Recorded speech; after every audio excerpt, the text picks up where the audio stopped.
तो इस क्लास में हम लोगों ने कंट्रोल कोऑर्डिनेशन चैप्टर में जो टॉपिक पढ़ रहे थे दैट इज द स्टिमुलस जो फैक्टर था वहां पर दिस इज द केमिकल और जो रिस्पॉन्स हो रहा था वहां पर इसके बारे में हम बात कर रहे थे सीधा कीमोट्रॉपिक मूवमेंट। अभी होता कैसे किस तरीके से उसके बारे में बात कर दी। तो मैंने आपको प्रीवियस क्लास में कोलंग्रेन की स्ट्रक्चर बना करके दिखाई थी जो 2 सेल स्ट्रक्चर होती है। ये मेरे पास वेजिटेटिव सेल, ये मेरे पास generative cell. Is a double layer structure. अंदर वाली लेयर मेरी कहलाती है इंटाइन जो बनी होती है सेल्यूलोज प्लस पैक्टिन की, और इसी के बाहर हम लोग यहाँ पर देखते हैं कि आउटर लेयर भी प्रेजेंट होती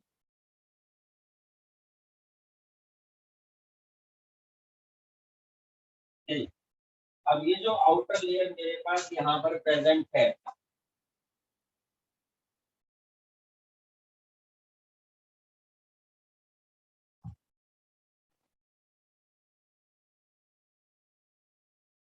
this is called the exine.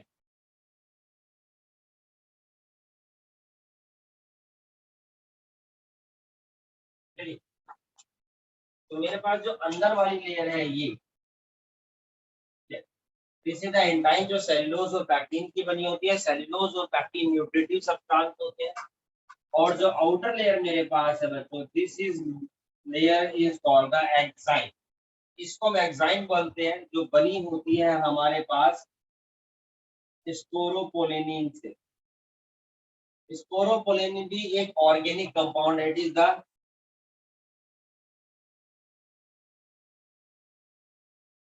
Most resistant organic compound. Organic compound तो है कैसा, बट मोस्ट रेसिस्टेंट जो रेसिस्ट करता है। the most resistant organic compound, there is no one enzyme can degrade this। दुनिया में आज तक ऐसा कोई एंजाइम नहीं है जो इस लेयर को डिग्रेड कर सके। देखो हम तो हाथ से मसल देंगे, लेकिन मैं यहाँ पर बात कर रहा हूँ आप लोगों से एंजाइम के बारे में। कोई एंजाइम नहीं है जो इस लेयर को डिग्रेड कर। लेकिन आप देखेंगे कोलोग्रेन के अंदर कुछ ओपनिंग्स है, जैसे कि एक ये वाली तो यहाँ पर हम देखते हैं कुछ ओपनिंग्स है। ये ओपनिंग्स कहलाती है बेसिकली जर्म पोर। ये क्या कहलाती है, जर्म पोर। तो जर्म पोर क्या है, जर्म पोर वो जगह है where sporopollenin, where sporopollenin is absent, जहां पर हमारे पास स्पोरोपोलेनिन क्या होता है बच्चों, एब्सेंट होता है। तो this is the structure of a mature pollen grain. ये मैच्योर पोलंग्रेन की स्ट्रक्चर, ठीक है। अब दूसरी तरफ है मेरे पास यहाँ पर फ्लावर का फीमेल पार्ट, ठीक है। This is the female part, stigma, style और ओवरी, 3 पार्ट होते हैं यहाँ पर। ये स्टिग्मा है, स्टाइल और ओवरी, और ये पूरी स्ट्रक्चर कहलाती है मेरे पास पिस्टिल या कार्पल, हम इसको बोलते हैं, ठीक है। This is called the pistil या फिर कार्पल है हमारे पास यहाँ। इसी को जूम करके देख लेते हैं।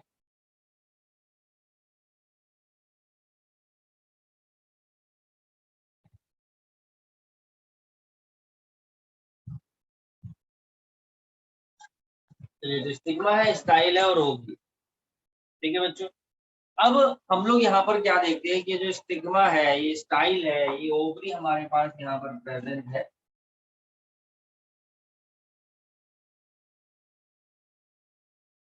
What is this type of structure?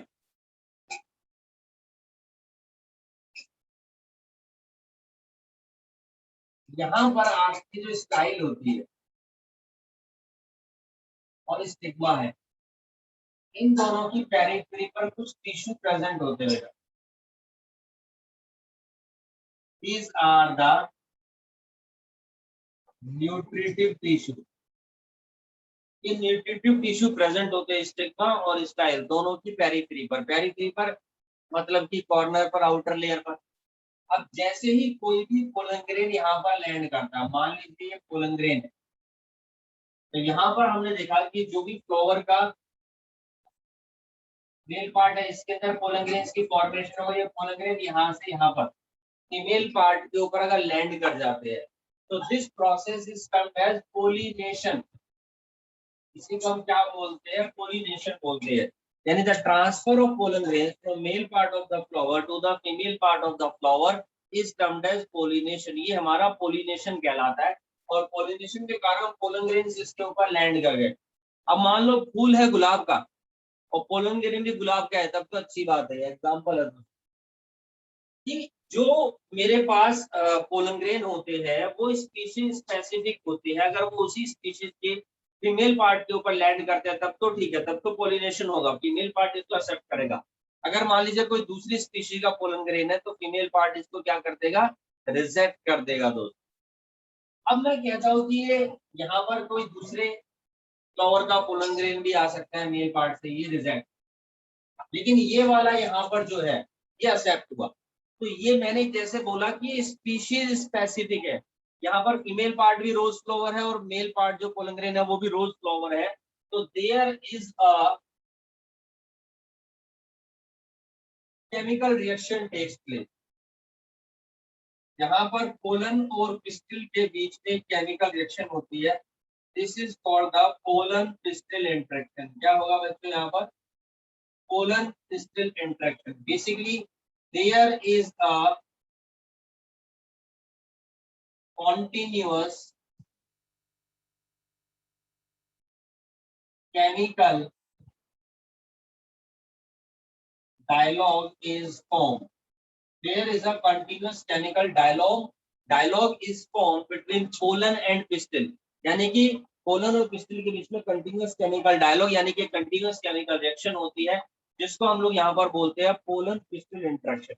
अब ये जो ऊपर हमारे पास स्टिग्मा की सरफेस होती है बेटा, स्टिग्मा की सरफेस थोड़ी सी स्टिकी और प्लस में यहाँ पर क्या होता है, ये थोड़ी सी स्टिकी होती है और प्लस में यहाँ पर हमारे पास शुगर कॉम्प्लेक्स प्रेजेंट होता है बच्चों। मान लीजिए स्टिग्मा की सरफेस, ठीक है, ये देखिए अब इसके ऊपर ये पोलन ग्रेन लैंड कर गया। तो जब ये पोलन ग्रेन इसके ऊपर लैंड कर गया, ये यहाँ से न्यूट्रिएंट्स को ड्राइव करेगा, धीरे धीरे धीरे धीरे धीरे स्वेल अप हो जाएगा और यही पोलन ग्रेन जब इसके ऊपर लैंड करेगा और केमिकल रिएक्शन होगी जिसके कारण ये आपका न्यूट्रिएंट्स को यहाँ से डिराइव करता है, तो हम देखते हैं कि जो पोलन ग्रेन होता है स्वेल अप हो जाता है, रप्चर्ड। तो हमारे पास यहाँ पर जो अंदर वाली लेयर होती है एंटाइन, ये जर्म लेयर को फाड़ती बाहर आती है, जर्म लेयर को फाड़ती हुई बाहर आती है बच्चों। चलिए तो ये देखिए यहाँ पर जर्म लेयर और यहाँ से हमारे पास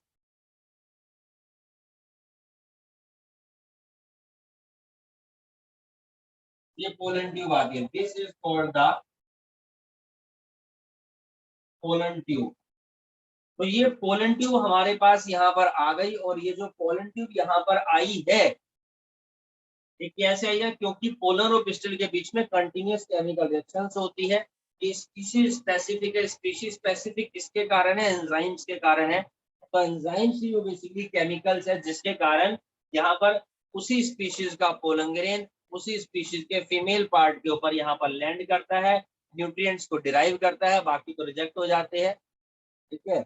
और उसके बाद स्वेलअप होती है और इंटाइन जो है जर्म कोर को फाड़ती हुई बाहर निकलती है और पोलन ट्यूब यहाँ पर इलोंगेट होती है।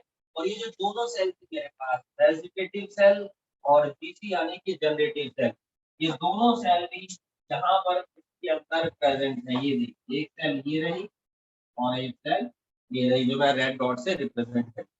तो दोनों सेल यहाँ पर प्रेजेंट है। अब ये जो आगे वाली सेल होती है बेटा, this is called the VC यानी कि वेजिटेटिव सेल। भले ही यहाँ से रप्चर्ड हुए जनरेटिव सेल नीचे है, लेकिन हम लोग क्या देखेंगे जो पहले यहाँ पर नीचे जो सेल आएगी वो मेरी वेजिटेटिव सेल हो और ऊपर वाली सेल मेरे पास जनरेटिव सेल कहलाएगी। क्योंकि वेजिटेटिव सेल आगे होगी तभी तो वेजिटेशन का यानी पोलन ट्यूब की इलोंगेशन में हेल्प करेगी। तो ये देखिए ये मेरे पास वेजिटेटिव सेल नीचे आ रही है। This there is a pollen tube elongation takes place due to the chemical. तो ये जो मूवमेंट हुई है पोलन ट्यूब की इसी मूवमेंट को हम बोलते हैं बच्चों यहाँ पर कीमोट्रॉपिक मूवमेंट। इसको हम यहाँ पर क्या बोलते हैं, chemotropic movement. So basically there is a movement of pollen tube या elongation of pollen tube due to the stimulus of chemical, this is called the chemotropic movement. और जो इवेंट यहाँ पर हुआ है वो कीमोट्रॉपिज्म हुआ है। एक तो यहाँ पर केमिकल रिएक्शन में ये पोलन और पिस्टल के बीच में। दूसरी चीज मैं आपको बताऊं कि यहाँ पर जो सराउंडिंग में जो न्यूट्रिएंट्स प्रेजेंट होते हैं इनकी पेरिफेरी, तो यहीं पर एक कॉम्प्लेक्स प्रेजेंट होता है जिसको हम बोलते हैं सीबीआई कॉम्प्लेक्स। सीबीआई कॉम्प्लेक्स मतलब कि यहाँ पर हमारे पास है complex, this is called the calcium boron inositol complex. This is called the calcium boron inositol complex, जिसकी वजह से वेजिटेटिव सेल सराउंडिंग की जो न्यूट्रिटिव टिश्यू है उनसे न्यूट्रिएंट्स डिराइव करती है और उनसे न्यूट्रिएंट्स डिराइव करके पोलन ट्यूब धीरे धीरे धीरे इलोंगेट हो जाते हैं और ओवरी के अंदर पहुंच जाती है, जहां पर आपको क्या करेगी, फर्टिलाइजेशन होगा। तो बात की बात है, तो this is the pollen tube elongation यानी कि कीमोट्रॉपिक मूवमेंट।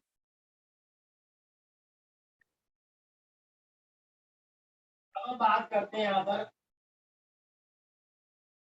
नेस्टिक मूवमेंट के बारे में।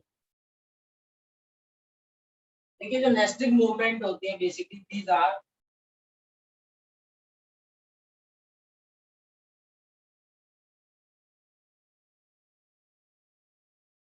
Non growth movement.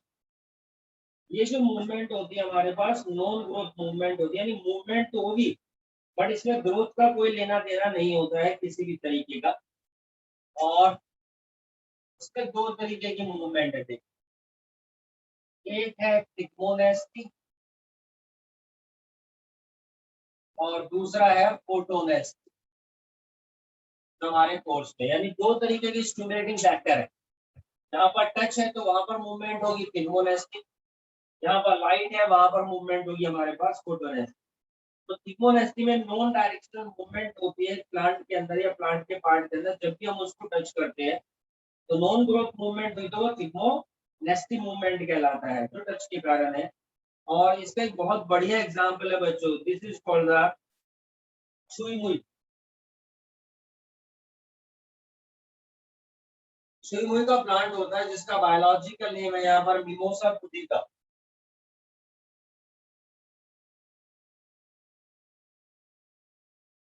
इसका नाम है यहाँ पर मिमोसा पुदिका, कभी समोसा पुदीना लिख दो। ठीक है, मिमोसा पुदिका बायोलॉजिकल नेम है जिसको टच की नोट भी बोलते हैं। तो मान लीजिए ये हमारे पास का इसके लीव्स बना करके दिखा रहा हूँ आप लोगों को।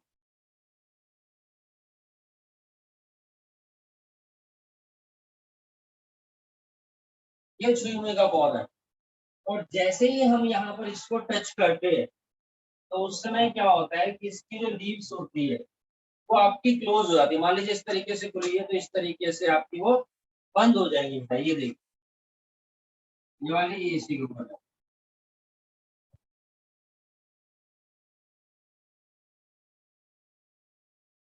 जी, तब जब हम इसको यहाँ पर टच करते हैं तो देखो मूवमेंट तो यहाँ पर भी हुई है, पर ये भी किसी भी तरह की कोई भी ग्रोथ मूवमेंट नहीं होती है। तो ये हमारा सिंक्रोनेस्टिक मूवमेंट कहलाती है, टच की नोट कहलाती है। ठीक है, this is about the holding up of the leaves of sensitive plant Mimosa pudica on touching. This is the example of nestic movement. उसके अलावा हमारे पास कुछ और भी एग्जांपल्स है, जैसे कि अगर डैंडलियन फ्लावर होता है तो उसकी जो पेटल्स होती है वो ब्राइट लाइट में हम लोग क्या देखते हैं, ओपन होती है, close in the evening when the light fades. It is an example of nastic movement. यहाँ पर जो स्टिमुलस है मेरे पास तो आपका लाइट है, लाइट के कारण। तो ये होता है हमारे पास डैंडेलियन फ्लावर। तो ब्राइट लाइट में आपके ओपन हो जाते हैं और जो थोड़ी सी लाइट डार्क होती है तो हमारे पास वो क्लोज आता है। येलो कलर का फ्लावर होता है थोड़ा सुंदर सा। ठीक, और उसके अलावा हमारे पास एक और प्लांट है बच्चों जिसका नाम है मून फ्लावर।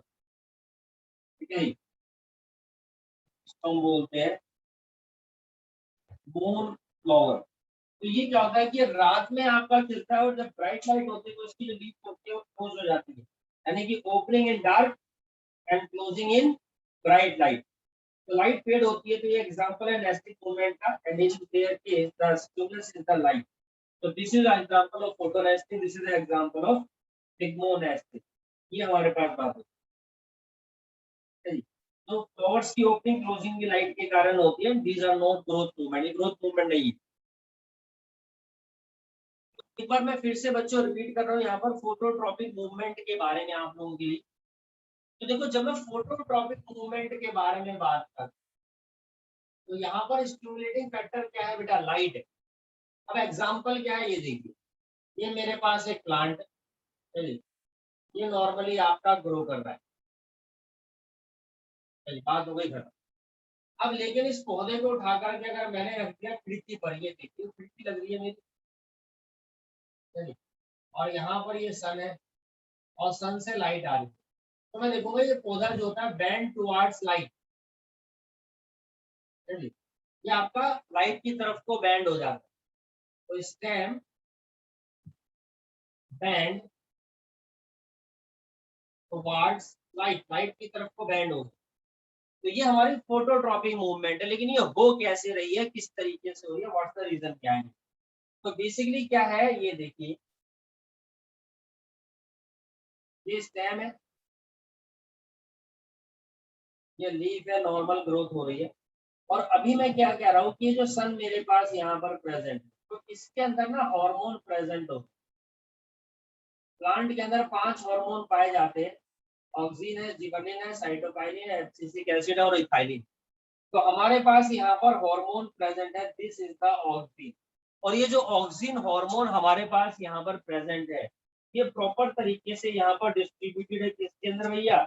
स्टेम के अंदर ये डिस्ट्रीब्यूटेड है। आफ्टर सम टाइम हमने क्या देखा कि जो सन की पोजिशनिंग है चेंज हो गई है। सन जो है मेरे पास यहाँ आ गया, इधर आ गया, तो मैं देखूंगा कि जितना भी ऑक्सीन हार्मोन होता है बेसिकली ट्रांसफर हो जाता है शेडी रीजन में, यानी छाया की तरफ। तो ये देखो, तो धूप इस बार इधर पड़ रही है, इस रीजन में पड़ी, और इस तरफ रह गए, तो इस तरफ तो सारा का सारा ऑक्सीजन जो होता है वो शेडी रीजन में आ जाता है। और जब शेडी रीजन में मेरा सारा ऑक्सीजन चला गया, हार्मोन उस तरफ चला गया, तो यानी ग्रोथ भी अब उसी साइड में होती है, यानी, और इसी की वजह से क्या होता है, ये आपका बैंड हो जाता है। There is a bending, it bend towards light.